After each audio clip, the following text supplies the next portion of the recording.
মুখ্যমন্ত্রীর সফরের পর ব্রিগেড সমাবেশের প্রস্তুতি। কলকাতা ব্রিগেড সমাবেশের প্রস্তুতি সভা করল রাজ্যের শাসক দল। মঙ্গলবার পূর্ব মেদিনীপুর জেলার হলদিয়া ব্লক তৃণমূল কংগ্রেসের উদ্যোগে ব্রিগেড সমাবেশের প্রস্তুতি সভার আয়োজন হিসাবে বাইক র্যালি করা হয়। বাইক র্যালিতে উপস্থিত ছিলেন তমলুক সাংগঠনিক তৃণমূল কংগ্রেসের সভাপতি অসিত বন্দ্যোপাধ্যায়, চেয়ারম্যান চিত্ত মাইতি, হলদিয়া উন্নয়ন পর্ষদের ভাইস চেয়ারম্যান সাধন চন্দ্র জানা, তমলুক সাংগঠনিক যুব তৃণমূল কংগ্রেসের সভাপতি শেখ আজগর আলী প্রমুখ। 10ই মার্চ ব্রিগেড চলো জনগর্জন সভা, বিজেপির উৎখাতের প্রতিজ্ঞা শপথ নিতে আমরা ব্রিগেড যাব গণজন সভায়।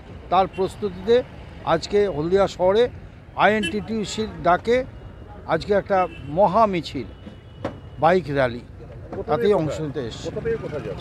হলদিয়ার মধ্যেই আমাদের এখান থেকেই শুরু হবে, এই মোড় থেকেই।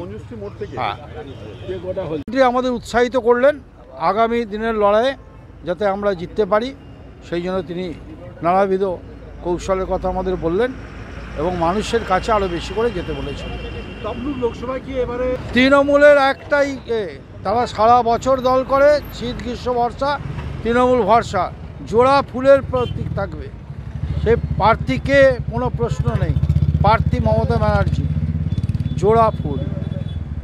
আমাদের কাছে ওটা গৌণ ব্যাপার, আমাদের কাছে জোড়া ফুলটাই মুখ্য। ওই একদল মানে নির্লজ্জ বেয়াহা বেঈমানদের কথা কোনো মূল্য দেওয়ার প্রয়োজন মনে করি না। Smart news Bangla. Smart news Bangla.